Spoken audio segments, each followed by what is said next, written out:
The life and legacy of Pope Francis in the heart of Buenos Aires, Argentina, on December 17, 1936, a boy named Jorge Mario Bergoglio was born to Italian immigrant parents. Little did the world know that this humble child would grow to become a spiritual leader to over 1 billion people. Pope Francis, the 266th Pope of the Roman Catholic Church. George grew up in a working-class neighborhood, the eldest of 5 children. His father worked as a railway accountant, and his upbringing was marked by faith, family values, and hard work. From a young age, he showed an inclination toward the church, but also lived a very normal life, enjoying soccer, studying chemistry, and working briefly as a nightclub bouncer and janitor to support himself through school. At the age of 21, George suffered a severe illness, pneumonia, and 3 cysts that led to the removal of part of one lung. It was a moment of great vulnerability, and one that shaped his humility and empathy for the suffering of others.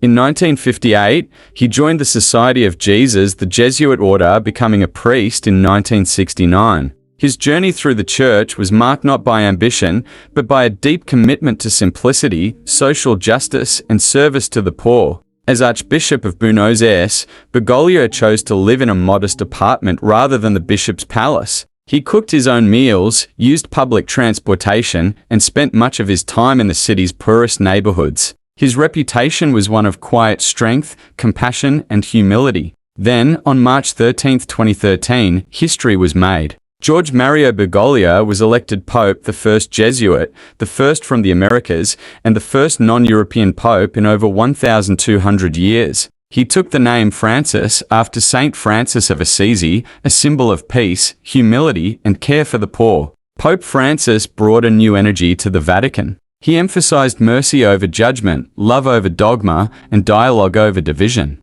He washed the feet of prisoners, spoke out for migrants and refugees, and urged the Church to be a field hospital for the wounded. His focus on inclusivity and environmental stewardship, seen in his encyclical Laudato Si', has resonated worldwide. Among his key achievements, modernizing the tone of the Catholic Church on issues like same-sex relationships and divorce, strengthening interfaith relations with Muslims, Jews, and other Christians, focusing global attention on climate change and economic inequality, bringing the Church closer to the people by example, not privilege. Pope Francis remains a symbol of humility, faith, and courage in a changing world. His life story is not just that of a pope, but of a man who never forgot the value of compassion, simplicity, and service to humanity.